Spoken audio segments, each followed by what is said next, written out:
Mesdames et messieurs, bonsoir. Bienvenue dans votre émission Écopole, diffusée chaque mercredi aux environs de 22h et le jeudi à 11h, toujours sur la même chaîne, Kanakin Télévision. L'Écopole de ce soir reçoit M. Moudiatou Cédric, d'un autre que le secrétaire national en charge de la communication, porte-parole de la démocratie chrétienne. Avec nous allons devoir parler de l'actualité politique ici en République démocratique du Congo. M. Cédric, comment vous allez? D'abord, mes voeux les meilleurs. Merci pareillement.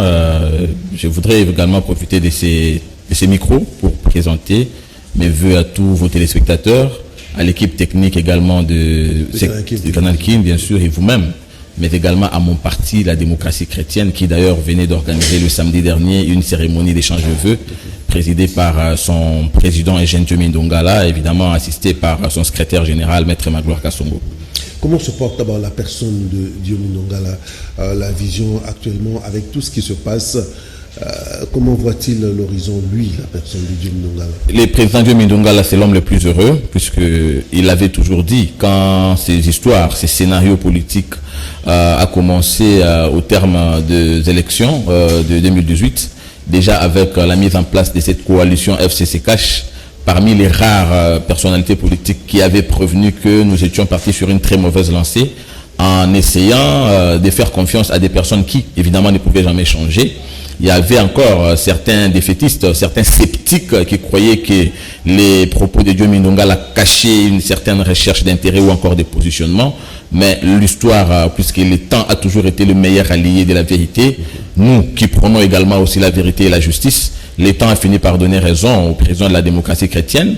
À travers notamment ce qui se passe aujourd'hui, il y a eu les consultations nationales, le président de la République a mis en place une nouvelle dynamique, notamment avec l'informateur. La démocratie chrétienne était pratiquement les premiers alliés. Bien sûr, la démocratie chrétienne, l'une des premières alliées, si pas la première force politique alliée de l'UDPS, parce qu'il faut rappeler qu'il y a toujours eu, à travers ce que nous considérons d'ailleurs comme opportunisme politique, il y a des gens qui à tout moment ont fait des mouvements, mais la démocratie chrétienne était restée seule derrière Étienne Tshisekedi, d'heureuse mémoire, paix à son âme, et derrière Félix Tshisekedi, bien que Genval avait encore ouvert sa porte, ou encore les portes à certaines personnalités politiques qui ont rejoint les trains et qui tout de suite aussi sont repartis avec les différentes négociations, notamment Cité de l'OIA et puis Centre interdiocésain.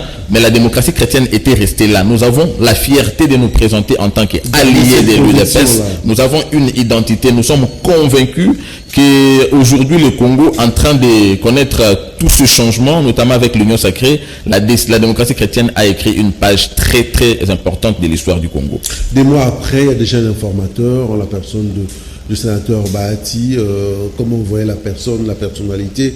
Est-ce que quelqu'un d'assez positif pour essayer de dénicher la bonne majorité? Je n'ai pas des critiques à faire sur la personne de Bahati Lukwebo. Le président de la République qui a jeté son dévolu sur lui connaît chaque Congolais, connaît celui évidemment qui pouvait rendre ce service, notamment de désigner ou encore d'identifier une nouvelle coalition politique. C'est qu'il sait faire. Je pense que ce n'est pas important, tout autant qu'il a accepté de travailler dans la vision du président de la République et répondre aux attentes des Congolais. Je pense que ça me suffit. Le plus important pour nous, c'est de considérer que ce qui s'est fait aujourd'hui, c'est évidemment, ça rentre dans le cadre même du combat du président Étienne Tshisekedi d'abord, relayé par le chef de l'État aujourd'hui, Félix Antoine Tshisekedi Tshilombo. J'ai cité le peuple d'abord. Les intérêts du peuple congolais ayant primé, ces goûts-là étant remontés, disais-je, dans la conscience du président de la République, qui finalement ne pouvait pas voir la manière dont les politiciens s'est positionné marchant sur les intérêts du Congolais, a mis fin et a donné la chance à tous les Congolais de s'exprimer à travers les consultations nationales. Et ainsi, il a nommé un informateur pour voir dans quelle mesure mettre enfin une dynamique politique, notamment l'Union sacrée, pour essayer de canaliser la nouvelle gouvernance vers les aspirations du Congolais. Nous sommes déjà en plein dans l'Union sacrée, avec tout ce qui se passe comme remous. Vous le mettez en quel compte? Douleur d'enfantement, où il faut encore retravailler pour essayer d'aplanir les divergences des uns des autres? Les divergences, il y en a toujours, nous sommes en politique. Et je pense que la démocratie veut aussi que les choses se fassent de cette manière-là, étant donné que nous sommes dans un pays où la démocratie, à notre manière, se caractérise aussi par le multipartisme et que, par essence, un parti politique a pour objectif la recherche d'abord de la conquête du pouvoir. Quand nous parlons conquête du pouvoir, déjà vous voyez qu'il y a un intérêt qui filtre derrière. C'est également, c'est généralement ou encore naturellement que nous soyons dans ce que nous sommes en train de voir aujourd'hui, guerre, positionnement et tout ça. Mais le plus important pour nous, c'est que nous sommes sereins. Nous savons qu'il y aura toujours un consensus. Les uns et les autres essaieront de mettre un peu d'eau dans leur vin pour voir finalement, parce que hormis le fait que nous soyons dans un État où il y a plusieurs partis politiques, mais tous ces Congolais émargent dans une société, la société congolaise qui constitue une nation. Et l'intérêt du Congolais en tant que nation est c'est de voir ce pays se développer finalement, parce que nous sommes restés très longtemps justement dans les sous-développements à cause de ces tiraillements, à cause de cette tyrannie, mais qui finalement devrait prendre fin, parce que le chef de l'État a dit sursaut patriotique. Le peuple congolais devrait oublier ce qui nous a divisés jusqu'ici et voir l'avenir.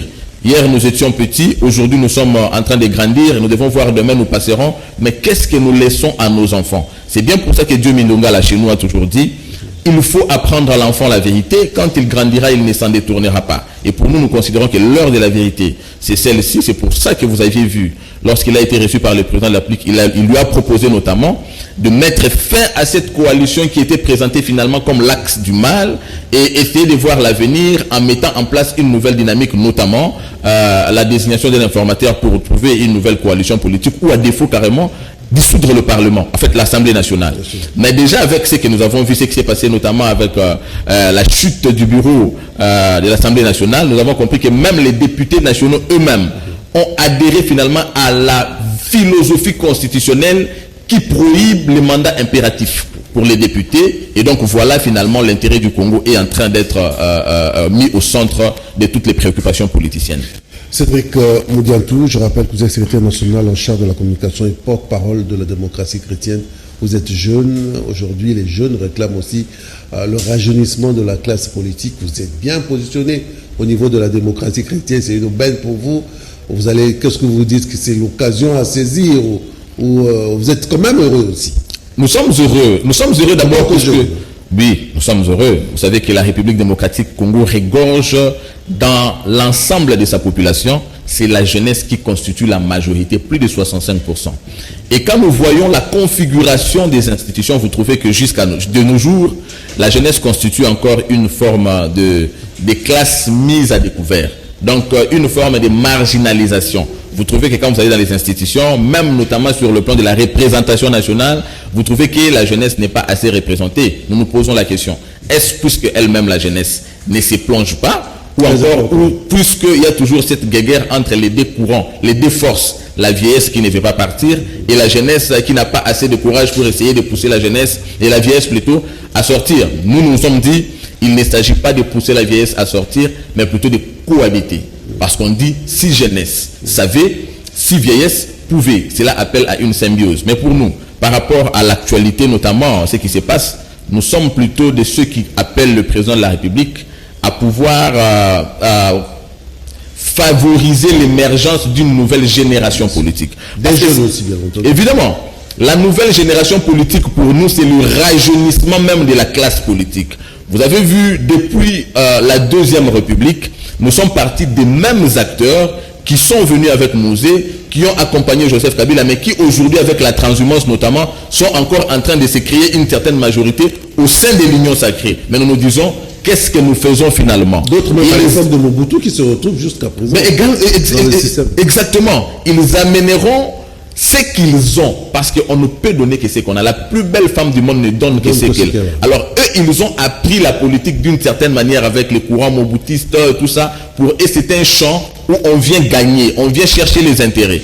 C'est difficile aujourd'hui puisque le président de la République, quand bien même il a appelé à la conscience, quand bien même il a exprimé, puisqu'il se distingue de tous ses prédécesseurs par la volonté politique. Mais ça, c'est lui. Est-ce qu'il a créé un nouveau Congolais pour entrer dans sa vision, déjà qu'il est malheureusement contraint de travailler avec les mêmes contre qui il a lutté hier, mais qui ont aussi travaillé pour la chute du Congo? Je me dis, est-ce que vraiment ce mariage-là pourra être franc? D'où la nécessité de faire émerger une nouvelle génération politique en donnant la place ou bien la chance aux jeunes qui finalement, eux, peuvent adhérer directement dans la vision du président de la République et l'accompagner à atteindre, à réaliser en fait sa vision pour laquelle il a été élu.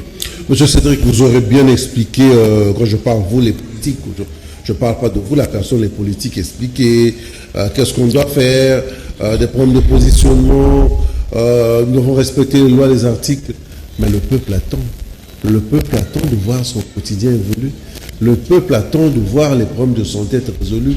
Le peuple attend de voir des problèmes de gratuité scolaire. Et là, il faut faire vite.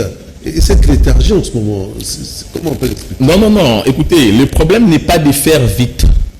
Rien ne sert de courir, mais d'aller à point. Mais il y a un mandat pour le chef de l'État. Il y a un mandat pour le chef de l'État. C'est par rapport à cette conscience républicaine que le président de la République, qui lui-même... Quitte à sacrifier son mandat pour négocier avec ses frères. Non, le président de la République, qui lui-même avait fait confiance, avait accordé le bénéfice du doute à ceux qui étaient considérés hier comme des ennemis politiques. Évidemment, c'est plus que dans sa conscience, à l'instar de ce que nous avons vu en Afrique du Sud entre l'apartheid et Nelson Mandela, le président de la République avait fait confiance à tous les Congolais, toutes les filles et tous les fils du Congo pour essayer de donner la chance de la reconstruction du Congo. Mais puisque vous parlez du peuple, n'oubliez pas que le président de la République est issu d'un combat. Il n'est pas tombé comme un cheveu dans une soupe. Il est issu d'un combat du président Étienne Tshisekedi, son père d'ailleurs, à travers l'UDPS, mais que lui-même en tant qu'également aussi acteur au sein de l'UDPS connaît le slogan « Le peuple d'abord » que nous considérons comme un dogme, un nouvel ordre politique, ce qui devait nécessairement caractériser aujourd'hui le comportement du politique congolais. Alors c'est par rapport à ça que le président de la République a finalement pris les bâtons du pèlerin, voyant ce qui s'est passé depuis ces 2 ans qu'il a accédé au pouvoir. Il s'est dit, ben non, le problème c'est que nous n'allons pas courir vite, puisque vous dites qu'il y a la léthargie et tout ce que vous avez cité. Mais le plus important, c'est de s'arrêter, concocter une nouvelle dynamique, quel que soit le temps. Non, mais on pouvait bien passer 5 ans dans cette léthargie avec le FCC. Mais qu'est-ce que nous perdons, par exemple, en perdant 3 mois, un trimestre, pour répartir sur les bonnes bases et exploiter les 2 ans qui restent, de manière que le Congolais se retrouve sur la gouvernance du président de la République. Parce que de toutes les façons, il a prôné l'état de droit. Le président de la République, vous avez parlé du peuple, mais le président de la République, quand il est venu directement, sans tenir compte de la situation économique, il a fait appliquer la Constitution, notamment dans son article 43, qui consacre la gratuité de l'enseignement. Ce sont des éléments vraiment qui prouvent même si la gratuité jusqu'à présent pose encore problème. Non, la gratuité pose problème. Je vous ai dit, il n'a pas tenu compte de la situation économique. Le plus important pour lui face à la loi, on ne déroge pas, on ne négocie pas avec la loi. Pour lui, il fallait appliquer. Donc, il a jeté les jalons. Il a jeté les jalons. Maintenant qu'il a jeté les jalons, ce ne sont pas que les enfants du président Félix Tshisekedi qui vont bénéficier de cette gratuité ou encore de sa famille. Ce sont les Congolais. Peut-être d'ailleurs, ces enfants n'en bénéficient pas. Il a vu l'intérêt du Congolais, l'intérêt général, l'intérêt supérieur du Congolais. C'est bien pour ça qu'il fallait d'abord, état de droit, j'ai dit, on ne négocie pas avec les lois, on n'a pas à discuter ou à tergiverser. Il a dit appliquons. Maintenant, tout ce que nous rencontrons comme réalité de parcours, nous n'allons que les résoudre. Et cette réalité ou encore ces réalités, nous avons trouvé que c'était à cause notamment des intérêts des uns et des autres à travers cette histoire de coalition FCC-Cash à laquelle il fallait mettre fin. Il a mis fin. Maintenant, donnons la chance à ce qui est en train d'être fait, notamment l'Union sacrée. Il y a un informateur qui est en train de faire son travail. Il va nous identifier une nouvelle coalition politique. Ça veut dire une majorité qui sera acquise à la vision du président de la République de manière à donner satisfaction aux attentes, aux multiples attentes d'ailleurs du peuple congolais. Aujourd'hui, nous avons des figures de proue au niveau du FCC, comme Lambert Mende. Ils sont pleins qui sont venus aujourd'hui au niveau de l'Union sacrée. Ils ont fait les Ave César. Nous sommes dans l'Union sacrée. Mais vous savez que les populations, en regardant ces genres de comportements, cette transhumance, ça fait peur à la population. Est-ce que, comme le préconisent d'autres hommes politiques, nous avons eu en duplex le président Dion qui parlait même d'un filtrage au niveau de cette transhumance. Vous êtes d'accord qu'il y ait filtrage à tout ce beau monde qui sont venus du FCC? Tout dépend du signal que nous voulons donner, le changement. Nous avons prôné le changement. Mais qu'est-ce que nous devons donner comme substance, comme contenu au changement? C'est ça la problématique de ce qui s'est fait, de nos attentes. Nos attentes, c'est quoi? Il faudrait bien qu'il y ait une nouvelle gouvernance, tout ça, tout ce que nous pouvons considérer, mais devons entrer dans le cadre du changement. Il y a bien des choses que nous devons déplorer dans ce qui s'est fait. Il faut donner la chance à tous les Congolais. Ceux qui sont en train de venir, je ne suis pas là pour citer les noms, ceux qui sont en train de venir, qui hier avaient travaillé avec le régime passé, ils ont presté d'une certaine manière, ils ont réprimé les Congolais.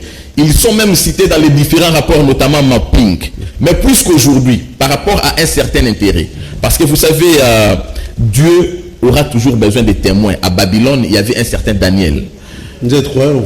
Bien sûr. À Babylone, il y avait un certain Daniel. Souvenez-vous, en 2011, lorsqu'on a fait les hold-up électoraux, les politiciens qui sont caractérisés par une certaine volupté sont tous allés vers les institutions ici de ces hold-up électorales, bien qu'ils ont été élus pour la plupart sous le label de l'UDPS ou encore alliés de l'UDPS, notamment, je voulais dire, les gens venus soutenir le président Étienne Tshisekedi qui avait gagné ces élections.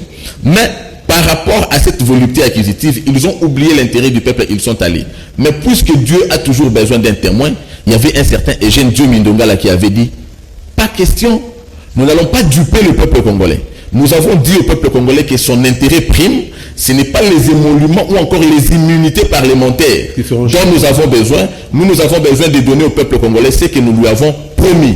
Et Eugène Dieu Mindongala, ce n'est pas une histoire que nous racontons, Charlemagne et tout ça. Nous parlons de quelqu'un qui vit encore aujourd'hui dans ce pays. Donc nous disons, il faudrait que nous ayons une nouvelle image que nous voulons donner à la politique. Des gens quand même qui présentent une certaine moralité sur le plan politique. Ce n'est pas des gens qui, dans la transhumance, parce que il y a une dynamique politique qui s'est créée. Hier, j'ai été avec le président Joseph Kabila parce que Dieu m'avait appelé à travailler avec lui.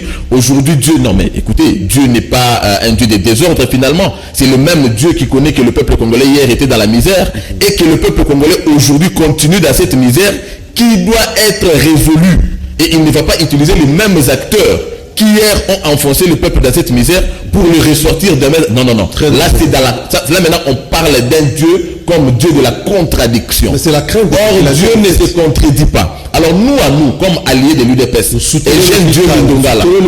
nous soutenons le filtrage. Cependant, nous soulignons qu'il faut donner la chance aux Congolais puisque la conversion existe. Quand bien même la conversion existe, ici dans la conversion, comprenez, on a fermé la porte aucunement à ceux qui sont en train de venir. Ils peuvent venir, toutes les portes sont ouvertes. Mais on ne peut toujours pas venir pour prétendre travailler. Le Congo n'est pas créé de 2 ou 3 personnes. Il y a plusieurs intelligences. Hier, vous avez travaillé, les bilans de chacun lui rattachent. Il faudrait maintenant que l'on accepte aussi de regarder les autres travailler. C'est vrai, vous représentez une certaine force politique, vous représentez un certain ancrage parce que vous êtes une personnalité politique, vous avez été élu, vous vous ralliez aujourd'hui à l'idéal, c'est-à-dire l'union sacrée, acceptez de travailler pour le bien du Congo, mettez-vous aussi sur le banc de touche, laissez les autres travailler, donnez la chance au Congo d'aller de l'avant. Cela augure un avenir meilleur pour le Congo, mais également, ça donne une forme d'espoir aux Congolais parce que déjà, nous ne pouvons pas être dans un pays où les Congolais savent que ceux-ci nous ont combattu hier. Ceux-ci ont tué le pays hier. Mais aujourd'hui, dans une nouvelle dynamique qui donne l'espoir au peuple congolais, nous avons les mêmes figures. Déjà, il y a un problème de confiance. Il y aura une rupture de confiance même entre le président de la République lui-même et le peuple pour qui il est en train de travailler ou encore le peuple qu'il a élu pour être aujourd'hui là-bas gouverné à son destin. Ça, c'est un appel. Ça vaut un appel que nous lançons au président de la République. C'est bien le travail qui est en train d'être fait. C'est bien qu'il y ait les Congolais, les députés nationaux notamment, qui ont compris qu'ils ne peuvent jamais être sujets à un mandat impératif. Ils ont accepté de se joindre au président de la République à travers l'Union sacrée, mais il faut un filtrage. Il faut vraiment un filtrage pour ne pas revenir. Parce qu'aujourd'hui, nous ne prendrons pas les risques avec l'Union sacrée de prendre tout le monde et qu'après une année, nous reprenons les mêmes choses. Nous n'avons pas encore organisé de nouvelles consultations parce que déjà, même à l'égard de la population, ça ne sera pas sérieux et le peuple sera obligé de trancher en 2023. C'est pour ça que nous ne sommes pas à l'heure des prises de risques. Le président de la République, oui, bravo, vous êtes venu servir le Congo, mais donnons la chance à ceux qui peuvent évidemment donner une nouvelle image et aussi produire une nouvelle capacité ou encore un nouveau espoir pour cet avenir qui se dessine devant le Congolais. Monsieur Cédric Mondiatou, je rappelle que vous êtes secrétaire national en charge de la communication, porte-parole de la démocratie chrétienne, parti cher au président Diomi Ndongala. Quand on regarde les compteurs de la République démocratique du Congo, tout est rouge. L'économie, la politique, pratiquement tout ne marche pas. Évidemment, on dira que c'est aussi l'effet de la pandémie. Entre guillemets, on ne peut qu'accepter. Aujourd'hui, tout le monde veut entrer dans le gouvernement. Mais pour vous, le format, on le prend à combien? Une trentaine de ministres, quelques vice-ministres, ou on élargit, comme on a l'habitude de le faire, avec M. Kabila qui a pratiquement eu une soixantaine de ministres, plus de 50 ministres. Et alors le peuple attend les résultats, et financièrement, nous sommes vraiment dans le rouge. Je voudrais ici vous rassurer que votre préoccupation, c'est la préoccupation du président de la République. Nous ne pouvons pas ici croire que nous voyons mieux que lui la souffrance du Congolais, tout ça. Le président de la République, d'ailleurs, il a grandi ici à Limité. Il connaît comment le Congolais vit, il connaît la situation du Congolais. L'économie du Congolais l'a toujours préoccupé. Vous avez vu au rassemblement des forces politiques alliées des l'UDP, pardon, au rassemblement des forces politiques acquises au changement, lequel rassemblement d'ailleurs a lutté pour que nous ayons cette alternance. Le président de la République était toujours au centre de cette politique. Quand vous êtes en train de parler du format, oui, le format du gouvernement actuel d'ailleurs qui doit sortir était dû au fait de la coalition. Donc nous étions dans une obligation de faire avec tout le monde et avec toujours ce que nous dénonçons, volupté et tout ça. Tout le monde voulait devenir ministre ne tenant pas compte des intérêts du Congolais. Le président de la République... Même de la conjoncture économique. Même de la conjoncture économique. Le président de la République prenant la parole plutôt pour faire état sur la situation bien avant les fêtes de fin d'année, dans son discours, il avait également parlé de la réduction du train de vie des ministres. Vous voyez? Donc, il s'agit d'abord de réduire le train de vie parce que nous ne pouvons pas avoir des hommes qui coûtent si cher à la population. Pas que des ministres, des institutions. Des institutions en général. Déjà, ça crée une forme d'injustice sociale. C'est déjà une forme d'injustice sociale. Le président de la République a parlé de la réduction du train de vie. Mais pour nous, la démocratie chrétienne, il ne suffit pas que de réduire le train de vie parce qu'on peut réduire le train de vie. Mais avec quel effectif? Avec quel effectif? Le peuple congolais doit continuer à attendre. Et il y a des problèmes. Beaucoup de problèmes d'ailleurs. Nous avons aujourd'hui, vous avez parlé de la gratuité de l'enseignement qui est en train de piétiner. Les enseignants des écoles privées ne sont pas moins congolais que ceux qui sont... Juste une petite précision aussi au niveau de Kinshasa, le grand marché qui ferme aujourd'hui, nous sommes le 20 janvier, un problème. Vous voyez, donc les problèmes, c'est une légion. Nous sommes maintenant dans une panoplie de problèmes. Alors le président de la République doit tenir compte de cela, non seulement en réduisant le train de vie des institutions, mais également la taille, notamment du gouvernement. Bien entendu. Parce qu'il faudrait bien un gouvernement compact. Nous, la démocratie chrétienne, nous faisons allusion à l'équipe de Gédéon. Gédéon et ses 300 hommes. Même si la démocratie chrétienne n'est pas dans le gouvernement, vous actez, vous acceptez? Non, mais écoutez, je ne peux pas ici faire la langue de bois. La démocratie chrétienne a lutté avec l'UDPS. La démocratie chrétienne connaît les idéaux d'Étienne Tshisekedi, connaît la vision de l'UDPS, mais également du président de la République. Je pense avec tous ces ratés que nous venons de constater, il faudrait maintenant construire avec les fils, avec ceux qui entrent dans la vision, avec ceux qui comprennent, mais également avec ceux qui ont porté cette vision. La démocratie chrétienne a porté cette vision, de telle sorte que nous sommes liés avec l'UDPS par le sort. Le président Diomi Ndongala est lié avec le président Félix Tshisekedi par le sort. Dans le sens que l'échec du président Félix Tshisekedi, c'est non seulement l'échec du président Diomi, mais c'est également sa honte, puisqu'il est allé en prison pour défendre les intérêts du Congo. Bien sûr, pour défendre l'intérêt du Congo que le président Tshisekedi prônait. Alors, aujourd'hui, le fils du président Tshisekedi au pouvoir, et que celui-ci échoue, c'est non seulement l'échec de Diomi Ndongala, mais la honte, mais aussi la perte, parce qu'il aurait dû, dans ces cas, entrer aussi comme les autres avaient fait en 2011. C'est par rapport à ça que je réponds clairement, la démocratie chrétienne veut à tout prix prendre part dans ces institutions et part de manière importante pour essayer d'impulser une nouvelle gestion. Nous sommes regardants parce que nous ne voulons plus que c'est pourquoi nous avons lutté. Il y a des gens qui viennent taper ça au nom de certains intérêts. Plus question de cela, la démocratie chrétienne est regardante. La démocratie chrétienne veut prendre part aux institutions, évidemment pour essayer de lutter, accompagner le président de la République à réaliser le programme, la vision pour laquelle il a été élu à la tête de ce pays, mais également sous l'accompagnement de la démocratie chrétienne et de son président Eugène Diomaye Ndongala. Vous avez fait allusion aux institutions. Juste une petite question. Vous allez répondre par oui ou par non. Est-ce que vous êtes pour, parce qu'il y a des voix qui s'élèvent pour dire qu'on doit mettre fin aux histoires des assemblées provinciales. Ça consomme de l'argent pour rien, au finish le travail ne fait pas bien.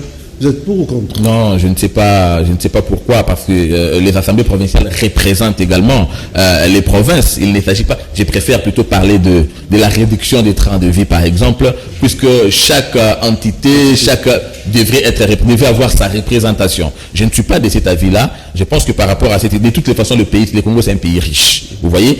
Ce ne sont pas que ceux qui sont à Kinshasa qui sont plus congolais que ceux qui sont à l'intérieur. De la même manière que nous sommes représentés, il faudrait eux aussi qu'ils soient représentés pour que leur voix soit portée par une certaine organisation politique, par des institutions bien entendu. Donc il ne s'agit pas de considérer évidemment, il ne s'agit pas de considérer que ce sont des charges de trop pour la République, mais je pense qu'avec une bonne gouvernance, avec des bons animateurs, mais avec la bonne foi des animateurs qui adhèrent plutôt à la vision du président de la République, plutôt à l'intérêt, ça veut dire qu'ils souscrivent à l'intérêt du Congo qu'à leurs propres intérêts, nous allons vraiment faire une bonne affaire pour cette République durant ces quinquennats.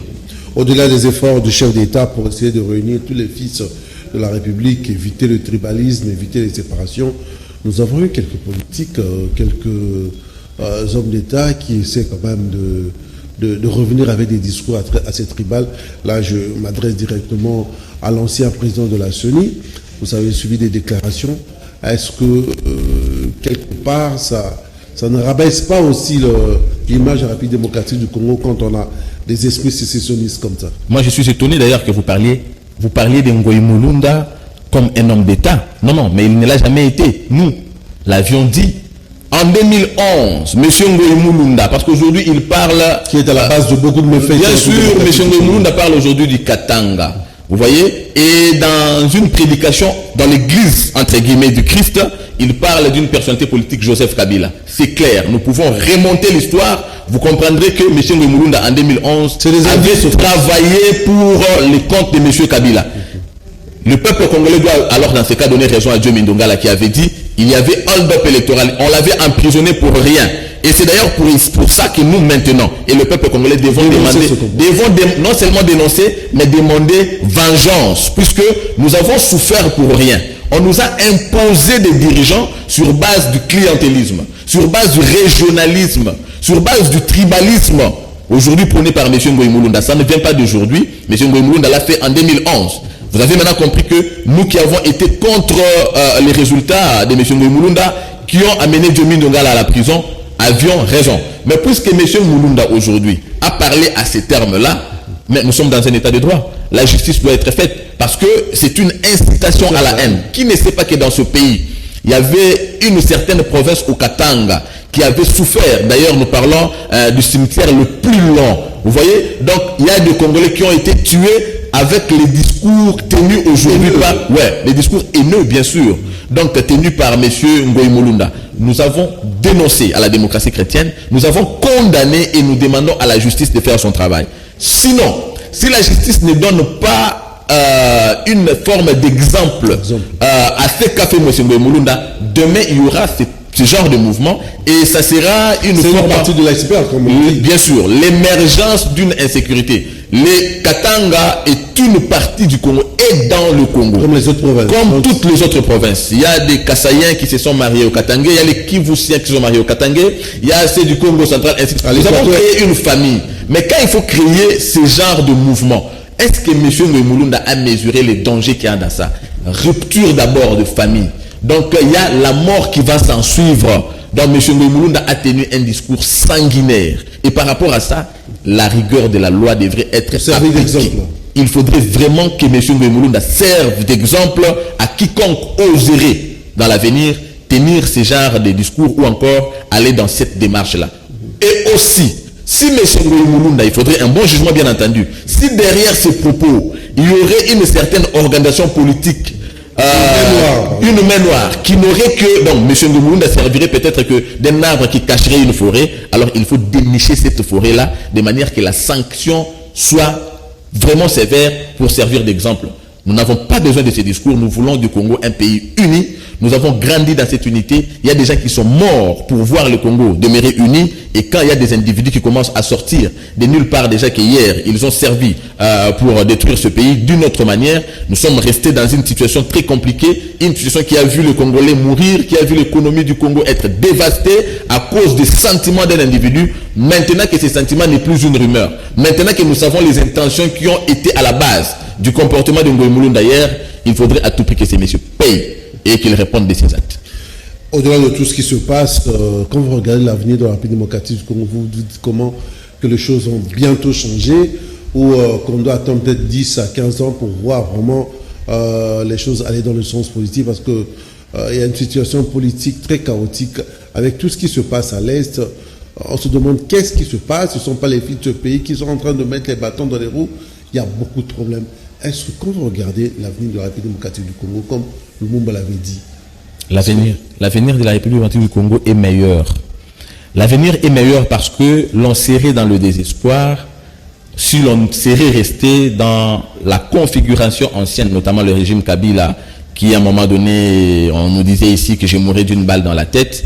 Mais le peuple congolais avait mis fin à ça. Le peuple s'était levé comme un seul homme et a obtenu l'alternance. L'alternance que nous avons aujourd'hui est le fruit de la détermination du peuple congolais. C'est ce qui augure un avenir meilleur pour le Congo. Mais également, pourquoi l'avenir meilleur? Parce que désormais le Congo est dirigé par quelqu'un qui a le souci du peuple congolais, qui d'ailleurs en prenant le pouvoir, il a dit qu'il était prêt à donner sa propre vie pour ramener la paix à l'est de la République. Ce n'est pas facile. Il ne s'agit pas que d'un discours politique. Nous avons vu qu'après ça, il y a eu des actions qui ont suivi, notamment les réformes au niveau de l'armée et les réformes qui sont évidemment en train de se généraliser à tous les niveaux. Ça, c'est l'expression d'une volonté politique qui exprime l'engagement d'un individu qui veut voir les choses se changer. Alors c'est pour ça que nous demandons au peuple congolais de croire à l'avenir du Congo, de soutenir le président de la République qui effectivement est en train de pousser le Congo à sortir de ces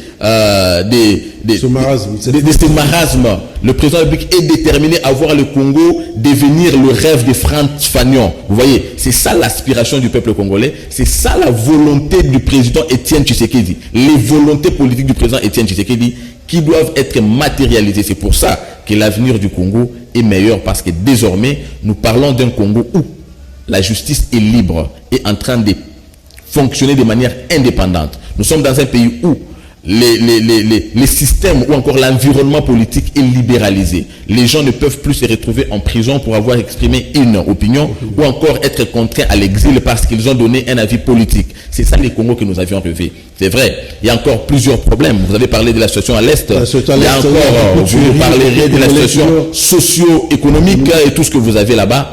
Ça viendra avec le temps. C'est d'ailleurs pour répondre à ces problèmes qu'il y a eu les consultations nationales. Le président a eu un discours à expliquer au peuple congolais sa volonté. Et aujourd'hui, il y a un informateur qui est en train de travailler pour donner satisfaction aux attentes du Congolais à travers... Non, ça ne traîne pas. Le plus important, c'est de donner un travail efficace. Ça peut nous prendre un mois, ça peut nous prendre 2 mois. Mais j'avais dit au début, rien ne sert à courir, mais d'aller à point. Le plus important pour nous, avec ce qui s'est fait aujourd'hui, nous sommes en train de soutenir, nous sommes en train d'accompagner, mais également d'encadrer. Encadrer dans le sens de dire au président de la République, écoutez, vous avez ouvert la porte, mais tout le monde entre. C'est comme l'arche de Noé. Tout le monde est en train d'entrer, mais il faut un filtrage. Parce que nous n'aurons pas d'excuses. Si hier nous avons dit le FCC, mais demain nous dirons quoi si nous ramenons les mêmes personnes? Le peuple congolais peut nous avoir compris aujourd'hui. Non, il a été bloqué, nous avons été étouffés puisqu'il y avait le FCC. Mais ce même peuple congolais a exprimé à travers les consultations sa volonté ou encore son souci de voir ces courants définitivement être mis à l'écart. Mais avec la transhumance, ces mêmes personnalités sont en train de venir. Là, ça nous met toujours, ça nous oblige d'être des sentinelles qui rappellent au président de la République le peuple d'abord. Le peuple à qui tu avais promis, c'est le peuple qui voit venir les gens qui te feront mal, mais demain nous n'aurons pas d'excuses. Quand nous n'aurons pas d'excuses, ça sera la honte dans les sépulcres pour Étienne Tshisekedi Mulumba. Ça sera la honte de l'UDPS qui a représenté, qui continue à représenter l'intérêt du Congo aujourd'hui. Ça sera la honte, ça sera la déception même pour ceux qui ont sacrifié de leur vie ou encore de leur bien, de leur liberté, tout ce que vous voulez, comme les dieux Mindongala, qui sont allés en prison de manière humiliante. Ça sera la honte pour le peuple congolais, mais ça sera la honte pour l'histoire du Congo. Alors le président de la République, devant tenir compte de tout ça, doit filtrer par rapport aux nouveaux enjeux qui se présentent à nous. Parlons du président Diomi Ndongala. Juste une petite curiosité, quelqu'un m'aurait dit, avant d'aller en prison, bien avant, il s'était déjà très radicalisé politiquement. Et il est encore devenu plus pire. Il s'est vraiment radicalisé pour preuve. Il est très discret. Est-ce que c'est vrai? La discrétion, c'est son caractère. Diomi Ndongala, c'est le prototype d'Étienne Tshisekedi. Il parle quand il faut. Il parle pour communiquer. Il parle pour dire quelque chose. Il ne parle pas pour s'attirer la sympathie. Il ne parle pas pour faire du populisme. Il parle pour apporter aux Congolais un message qu'il entend. Il parle pour apporter aux Congolais un espoir. Il parle pour insuffler l'espoir dans les Congolais. Nous sommes un parti des opprimés. La démocratie chrétienne, c'est un parti des opprimés. Et l'opprimé, c'est le peuple congolais. Nous avons, le souci. Nous portons le souci du Congo. Diomi Ndongala, portant le souci du Congo, a sacrifié ses intérêts. Il ne s'agit pas d'un radicalisme qui n'a pas de soubassement, mais il s'agit plutôt d'un souci de changement. Diomi Ndongala n'a que le souci de voir le Congo changer. Il a été torturé pour ça. Aujourd'hui, Félix Tshisekedi, avec qui il a lutté, son frère, ami, tout ce que vous voulez, est en train de diriger. Vous avez vu, toutes les fois qu'il y a des rapages, même dans ces régimes de Félix Tshisekedi, Diomi ne mâche pas les mots, il condamne. Et bien pour ça, il encadre. Et cette fois-ci, nous l'avons dit d'ailleurs au cours de cette émission, il faudrait bien que nous donnions la chance à ces genres de personnes pour que le Congo soit dirigé par des personnes qui comprennent que les intérêts des individus devraient aller en arrière-plan et que l'intérêt du Congo devait porter au centre de toute préoccupation politique. Cédric Moudiatou, secrétaire national en charge de la communication, porte-parole de la démocratie chrétienne. Nous sommes dans votre émission Ecopole. Nous sommes en train de parler de la République démocratique du Congo. Nous sommes arrivés pratiquement à la fin. Vous avez suivi, nous avons parlé des jeunes, nous avons parlé de l'Union sacrée, nous avons parlé de la démocratie chrétienne, partie chère à Diomi Ndongala. Nous avons parlé de la vision de la République démocratique du Congo.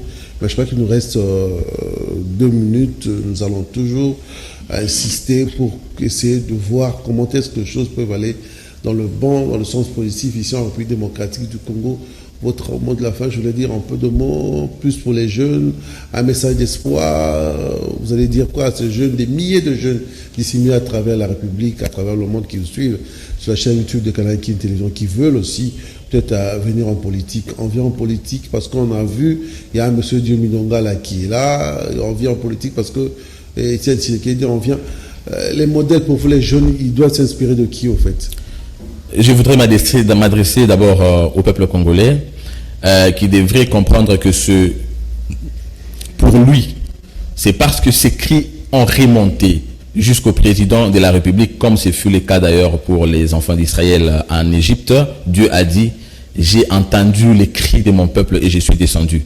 Le président de la République a entendu les cris du peuple congolais. Il a dit: niet, on met fin à ça. Nous devons dessiner le Congo de nos rêves. Le Congo qu'a rêvé Frantz Fanon, le Congo de Lumumba, le Congo d'Etienne Tshisekedi. Voilà la consécration, des consultations ou encore de l'union sacrée. L'union sacrée, c'est un sursaut patriotique. L'union sacrée, c'est un cri de ralliement patriotique à une vision, le peuple d'abord. Je voudrais parler aux jeunes. Les jeunes devraient rester mobilisés. Parce que le Congo, c'est notre Congo. Il y a une certaine classe qui est en train de passer déjà, mais on dit l'avenir de demain, c'est la jeunesse. C'est nous qui devons incarner l'avenir du Congo de demain. Voilà pourquoi nous devons mettre la main dans la pâte, mais tout en ayant un exemple. Les exemples, ça ne manque pas. Nous avons d'abord le président de la République lui-même, qui est un exemple de la constance, un exemple de la ténacité, un exemple, un modèle total d'ailleurs. Vous avez le président Diomi Ndongala de la démocratie chrétienne, évidemment, à l'image, à l'instar d'Etienne Tshisekedi Mulumba, une image de constance, une image de la vérité même et de la justice pour les deux valeurs pour lesquelles cet homme politique a lutté. Alors nous demandons au peuple congolais ou encore à la jeunesse de s'accrocher à ce genre de personnalités politiques pour essayer de pousser le Congo à arriver là où nous devons arriver, parce que nous sommes un pays mieux loti par la nature, mais cela ne doit pas rester que dans le cahier scandale géologique, mais ça doit devenir une vie. Le peuple congolais doit vivre ce pourquoi Dieu lui a donné toute cette richesse. Merci, monsieur Cédric Moudiatou. Je rappelle encore une fois, vous êtes secrétaire national en charge de la communication, porte-parole de la démocratie chrétienne. Un vrai plaisir de vous avoir sur ce plateau. Il y a beaucoup de choses à dire, mais nous courons derrière le temps. Ce n'est pas la dernière fois. Nous aurons le temps aussi d'échanger sur des questions d'actualité. C'est moi qui vous remercie, c'était un grand plaisir pour moi. Merci. Merci à toi, Mike Amouaka à la réalisation, Freddy Takidi à la caméra. Le rendez-vous est pris le mercredi prochain, mais la rediffusion, c'est demain jeudi à 11h sur l'antenne de Canal King Télévision, la télé Vérité. Vive la République démocratique du Congo.